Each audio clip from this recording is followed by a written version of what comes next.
আমি সভাপতি মোহাম্মদ রফিক, আমাদের মাঝে উপস্থিত আছেন জাতীয়তাবাদী শ্রমিক দলের সংগ্রামী সভাপতি আমার শ্রদ্ধেয় বড় ভাই আনোয়ার ভাই। আমাদের মাঝে উপস্থিত আছেন জাতীয়তাবাদী শ্রমিক দলের সংগ্রামী সাধারণ সম্পাদক আমার শ্রদ্ধেয় বড় ভাই নাসিম ভাই। আমাদের মাঝে উপস্থিত আছেন আমার সহযোদ্ধা শ্রমিক দলের সংগ্রামী যুগ্ম সাধারণ সম্পাদক মোস্তাফিজুর রহমান। আমার সাথে উপস্থিত আছেন শ্রমিক দলের প্রচার সম্পাদক মঞ্জু, সহযোদ্ধা সম্পাদক মোহন ভাই সহ এই প্রতিষ্ঠানের কর্মজীবনের ভাইয়েরা বোনেরা সবাইকে জানাচ্ছি আমার ব্যক্তিগত পক্ষ থেকে সংগ্রামী শুভেচ্ছা অভিনন্দন। আজকে চট্টগ্রাম নবনির্বাচিত কর্মচারী ইউনিয়নের নেতৃবৃন্দ অভিষেক হচ্ছে, শপথ দিচ্ছেন। আমি এই কর্মচারী ইউনিয়নের নেতৃবৃন্দের সফলতা কামনা করছি। আমি বিশ্বাস করি এই কর্মচারী ইউনিয়নের নেতৃবৃন্দের মাধ্যমে এই ব্যক্ত বাংলার সাধারণ কর্মকর্তাদের, সাধারণ শ্রমিকদের, সাধারণ কর্মচারীদের সকল ন্যায্য দাবি ইনশাআল্লাহ আদায় হবে আমি বিশ্বাস করি। এই কর্মচারী এই ইউনিয়নটি শ্রমিক দলের অন্তর্গত। শ্রমিক দল শহীদদের আদর্শে বিশ্বাসী একটি শ্রমিক সংগঠন। আমাদের নেতা মরহুম শহীদ রাষ্ট্রপতি জিয়াউর রহমান জাতীয়তাবাদী শ্রমিক দল প্রতিষ্ঠা করেছিলেন। শ্রমিক দলের প্রতিষ্ঠাতা শহীদ জিয়াউর রহমান নিজেকে একজন শ্রমিক ভেবে গর্বিত হতেন এবং নিজেকে একজন শ্রমিক ভাবতেন। বিএনপি একটি শ্রমিক বান্ধব দল। বিএনপি যখন ক্ষমতায় আসে তখন সব সময় শ্রমিকদের কল্যাণে কাজ করে, শ্রমিকদের ন্যায্য দাবি আদায়ে তারা কাজ করে যায়। আমি বিশ্বাস করি এই ব্যক্ত বাংলার কর্মচারী ইউনিয়নের যে নেতৃবৃন্দ এখানে নিয়োগ হয়েছেন, তারা শহীদ জিয়ার আদর্শকে বাস্তবায়ন করার জন্য, জাতীয়তাবাদী শক্তিকে এগিয়ে নেওয়ার জন্য এই প্রতিষ্ঠানে তারা শ্রমিকদের উদ্দেশ্যে কাজ করবেন।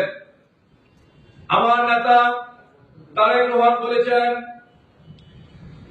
প্রতিটা নেতাকে জনগণের পাশে থাকতে হবে, জনগণকে সাথে নিয়ে কাজ করতে হবে। যদি কোন দলের সাথে জনগণ না থাকে তাহলে সেই দলের কোনো মূল্য নেই। যদি কোন অঞ্চলের বা এলাকার নেতার সাথে জনগণের সম্পর্ক না থাকে, জনগণ না থাকে, তাহলে সেই নেতার কোনো মূল্য নেই। যদি জনগণ থাকে তাহলে সেই নেতা মূল্যায়ন হবে। এখানে আমরা যারা বসে আছি এর চেয়ে বেশি কম লোক হয়, তারাও কিন্তু নেতা। আর আমাদের এখানে রফিক এই পেট্রোমেলার নেতা, আমি মনে করি অনেক জাতীয় নেতা ছিল, তাদের কর্মী সংখ্যা, তাদের সমর্থন অনেক বেশি। সমাজকে আহ্বান থাকবে, জনগণের পাশে যেতে হবে, জনগণের সাথে থাকতে হবে। আর এই পেট্রো বাংলার কর্মচারী ইউনিয়নের সভাপতি সাধারণ সম্পাদকের আহ্বান থাকবে, সাধারণ শ্রমিকদের সাথে যেতে হবে, সাধারণ শ্রমিকদের মনে ঢুকতে হবে। প্রিয় সাথী বন্ধুরা, শহীদ রাষ্ট্রপতি জিয়াউর রহমান যখন ক্ষমতা আসলেন, তিনি সারা বাংলাদেশে ঘুরে ঘুরে বিএনপিকে মানুষের হৃদয়ে স্থান করে দিয়েছেন। শহীদ রাষ্ট্রপতি জিয়াউর রহমানের শাহাদাতের পরে দেশনেত্রী বেগম খালেদা জিয়া সারা বাংলাদেশে ঘুরে ঘুরে বিএনপিকে সাধারণ মানুষের মনে স্থান করে দিয়েছেন। পরবর্তী পর্যায়ে আমাদের নেতা তারেক রহমান যখন দেশে ছিলেন তিনি সারা বাংলাদেশে এমনকি গ্রাম পর্যায়ে ঘুরে ঘুরে তৃণমূলের মিটিং করে তৃণমূলের সাথে কথা বলে বিএনপিকে জনগণের হৃদয়ে স্থান করে দিয়েছেন। এই জন্যই বিএনপি আসলে বাংলাদেশের একটি সর্ববৃহৎ সংগঠন, সর্ববৃহৎ বিএনপিকে ভাঙার জন্য অনেক চেষ্টা করেছেন, বিএনপিকে ধ্বংস করার জন্য এবং জিয়া পরিবারকে ধ্বংস করার জন্য অনেক চেষ্টা করেছেন। বিশেষ প্রধান শেখ হাসিনা কিন্তু ব্যর্থ হয়েছেন, কারণ বিএনপি বাংলাদেশের মানুষের হৃদয়ে অবস্থান করছে। আমরা দীর্ঘ 16 বছর দেশে শেখ হাসিনার বিরুদ্ধে তারেকের নেতৃত্বে আন্দোলন সংগ্রাম করেছি। আন্দোলন সংগ্রাম করতে গিয়ে অনেক ভাই গুম হয়েছেন, অনেক ভাই খুন হয়েছেন, লক্ষ লক্ষ নেতা কর্মী মিথ্যা মামলা কারাবরণ করেছেন। এমনকি আমাদের প্রান্তরিতে বাংলাদেশের 3 বারের প্রধানমন্ত্রী সবচেয়ে জনপ্রিয় নেত্রী বেগম খালেদা জিয়া একটি সাজানো মাত্র 2 কোটি টাকার মামলায় 10 বছর ছেড়ে দেওয়া হয়েছে, তিনি 6 বছর কারাবরণ করেছেন। এত হামলা মামলা খুন নির্যাতনের পরও কিন্তু বিএনপি একটি নেতা কর্মী কিন্তু দল ছাড়েনি, আওয়ামী লীগে যোগদান করেনি। তারেক রহমানের নেতৃত্বে ঐক্যবদ্ধভাবে পতন নিশ্চিত করেছিল। সাথী বন্ধুরা, বাংলাদেশের যে কোনো ক্রান্তিকালে কিন্তু একমাত্র জিয়া পরিবারই এগিয়ে আসে। আপনারা দেখবেন স্বাধীনতার যুদ্ধের সময় পাক হানাদার বাহিনী যখন বাংলাদেশের সাধারণ মানুষের উপর ঝাঁপিয়ে পড়ল, তখন আওয়ামী লীগের একটি বৃহৎ সংগঠন ছিল, আওয়ামী লীগের সকল নেতারা ভারতে পালিয়ে গেল। আর আওয়ামী লীগের প্রধান শেখ মুজিবুর রহমান বিপকে বুঝিয়ে রাখলেন কখন পাক বাহিনী আসবে, তাকে ধরে নিয়ে যাবে, তিনি নিরাপদে থাকবেন। তাই হলো শেখ মুজিব পাক হানাদার বাহিনীর কাছে নিরাপদে ছিলেন। আর শেখ মুজিবের পরিবার শেখ হাসিনা সহ তারা কিন্তু পাক বাহিনীর নিয়ন্ত্রণ ছিলেন, তারা পাক সরকারের কাছে মাসিক ভাড়া নিতেন।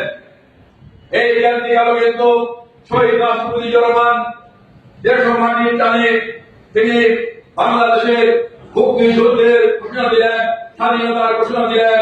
ঘোষণা দিয়ে তিনি ক্ষান্ত হননি, রণাঙ্গনে 9 মাস যুদ্ধ করে দেশ স্বাধীন করেছেন, বাংলাদেশের মানুষকে দিয়েছেন একটি পতাকা, একটি মানচিত্র। তিনি স্বাধীনতা করে তার কর্মজীবনে তিনি ফিরে গিয়েছেন। পরবর্তী পর্যায়ে আবার যখন বাংলাদেশের সামাজিক অবস্থা, অর্থনৈতিক অবস্থা বিপর্যয়ের দিকে, মানুষ যখন না খেয়ে মরছে, বাংলাদেশে যখন ব্যাংক ডাকাতি হচ্ছে, বাংলাদেশের ব্যাংক ডাকাতি হচ্ছে, বাংলাদেশের যুব সমাজ যখন বিচ্ছিন্ন হবে, বিভিন্ন অপরাধের সাথে সম্পৃক্ত হয়ে গিয়েছিল, বাংলাদেশের ছাত্র সমাজ যখন বিচ্ছিন্ন হবে, বিভিন্ন অপকর্মের কাছে সম্পৃক্ত হয়ে গিয়েছিল, তখন দেশ ও মাটির টানে বাংলাদেশের সিপাহী জনগণের মাধ্যমে আবার নেতৃত্বে আসলেন শহীদ রাষ্ট্রপতি জিয়াউর রহমান। তিনি ক্ষমতা এসে 1 মিলিয়ন বাকশাল বাতিল করে তিনি বহুদলীয় গণতন্ত্র প্রতিষ্ঠা করেছেন, মানুষের কথা বলে অধিকার দিয়েছেন, সকল সংবাদপত্রের স্বাধীনতা তিনি দিয়েছেন। প্রিয় সাথী বন্ধুরা, শহীদ রাষ্ট্রপতি জনগণের স্বাধীনতার পরে আমাদের নেত্রী বেগম খালেদা জিয়া ছেলেদের সাথে বিরুদ্ধে দীর্ঘ 9 বছর সংগ্রাম করেছেন। অনেক মামলা হয়েছে, নির্যাতন হয়েছে, গ্রেফতার করা হয়েছে, রাস্তায় তাকে সারাদিন বসিয়ে রাখা হয়েছে, কোরবানি হোটেল থেকে তাকে টেনে হিঁচড়ে গ্রেফতার করা হয়েছে। তারপরে কিন্তু বেগম খালেদা জিয়া এর সাথে সাথে আপোষ করেননি।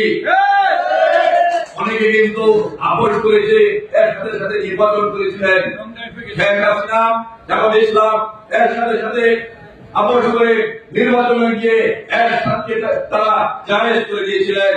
আর আমাদের নেত্রী, আপোষের নেত্রী এই বাংলাদেশের মানুষকে সাথে নিয়ে আন্দোলন সংগ্রাম করে এর সাথে পতন নিশ্চিত করে বাংলাদেশে আবার গণতন্ত্র ফিরিয়ে দিয়েছেন।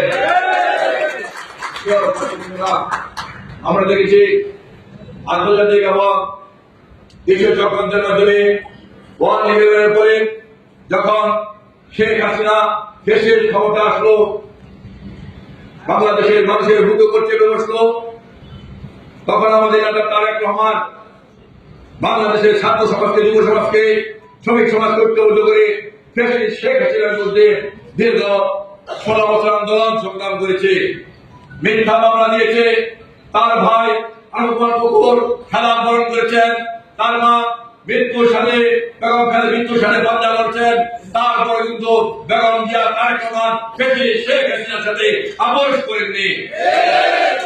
দীর্ঘ 16 বছর আন্দোলন সংগ্রাম করে সর্বশেষ যখন গত বছর জুলাই আগস্টে সৃষ্টি হলো, ছাত্র আন্দোলন সৃষ্টি হলো, তখন বাংলাদেশের মানুষ সবাই সেই ছাত্র আন্দোলনকে সম্পৃক্ত হয়ে এই শেখ হাসিনার মধ্যে এক দফার আন্দোলন ঘোষণা করলো।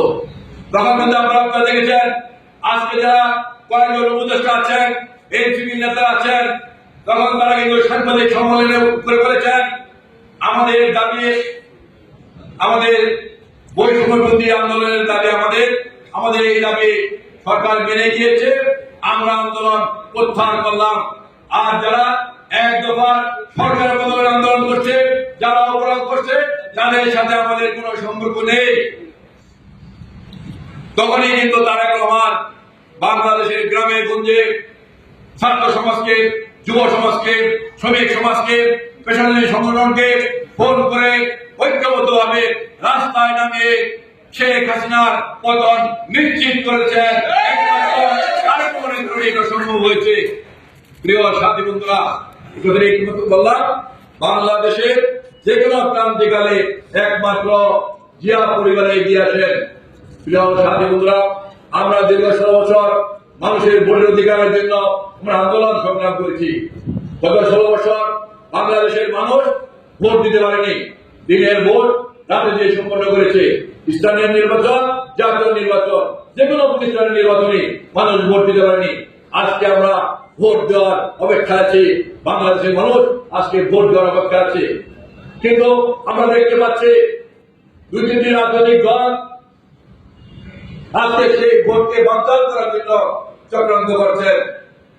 একবার বলছেন সংস্কার শেষ না করে নির্বাচন করা যাবে না, আবার বলছেন বিয়ার পদ্ধতিতে নির্বাচন দিতে হবে। এটার অর্থ হলো তারা নির্বাচন চায় না। সংস্কারটা কি চলমান প্রক্রিয়া? যতদিন পৃথিবী থাকবে, যতদিন দেশ থাকবে, সময়ের তাগিদে সংস্কার করতেই হবে। আর বাংলাদেশের সর্বপ্রথম সংস্কার করেছিলেন শহীদ রাষ্ট্রপতি জিয়াউর রহমান। তিনি বাকশাল বাতিল করে বৌদ্ধ গণতন্ত্র প্রতিষ্ঠা করেছিলেন। পরবর্তী বাংলাদেশের মাটিতে সর্ববৃহৎ সংস্কার করেছেন দেশনেত্রী বেগম খালেদা জিয়া। রাষ্ট্রপতি শাসিত সরকার ছিল। বেগম খালেদা জিয়া 91 সনে সরকার গঠন করে তিনি রাষ্ট্রপতি সরকার বাতিল করে তিনি সংসদীয় পদ্ধতি সরকার প্রতিষ্ঠা করেছিলেন। বাংলাদেশের ইতিহাসে সর্ববৃহৎ সংস্কার। আমাদের নেতা তারেক রহমান সংস্কারের কথা চিন্তা করে আজ থেকে 3 বছর পূর্বে 31 দফা তিনি রাষ্ট্র মেরামতের জন্য দিয়েছিলেন। এই 31 দফার ভিতরে কিন্তু সকল সংস্কার বিদ্যমান আছে। তারপরে কয়েকটি রাজনৈতিক দল বলেন সংস্কার না করে নির্বাচন দেওয়া যাবে না। আবার শুরু করছেন পিআর পদ্ধতিতে নির্বাচন দিতে হবে। পিআর পদ্ধতিকে আমরা সোশ্যাল মিডিয়ায় দেখেছি, এক মুরব্বী বলেন আমি ভোট গ্রামকে এমপি হয়েছেন হিরো আলম। এটা সম্ভব? আমাদের ছাত্র ছাত্রী ভাই বোনেরা সোশ্যাল মিডিয়ায় বলে আমি কত পেলাম কি পেলাম ওর কথা নয়, আমি কয় সাবজেক্টে পেলাম 8 সাবজেক্টে 8 সাবজেক্টে ফেল করলাম, ওটা বড় কথা নয়। আমি বলে 330 পাইলে আমি পাস। এটা কি সম্ভব? এই তাহলে এটাও পিআর পদ্ধতি কখনো সম্ভব নয়। এই কারণে তারা নির্বাচন বাতিল করার জন্য সব কথা বলছেন। যে আজকে আমাদেরকে সবাইকে ঐক্যবদ্ধ হতে হবে এই চক্রান্তের বিরুদ্ধে। আমি আমার বক্তব্য বিরোধী করব না, শুধু পেট্রো বাংলার এই কর্মসূচি ইউনিয়নের যে নেতৃত্ব আছেন তাদেরকে বলতে চাই, আপনারা এখানে শহীদ রাষ্ট্রপতি জনগণের আদর্শ বাস্তবায়ন করার জন্য, বেগম খালেদা জিয়ার আদর্শ বাস্তবায়ন করার জন্য, তার আদর্শ বাস্তবায়ন করার জন্য আপনারা কাজ করবেন। এই এলাকার মানুষ আপনাদের পাশে আছে, আপনাদের পাশে থাকবে। বাংলাদেশ জাতীয় দল জিন্দাবাদ, জাতীয় শ্রমিক দল জিন্দাবাদ, শহীদ জিন্দাবাদ, আমাদের জিন্দাবাদ। আসসালামু আলাইকুম।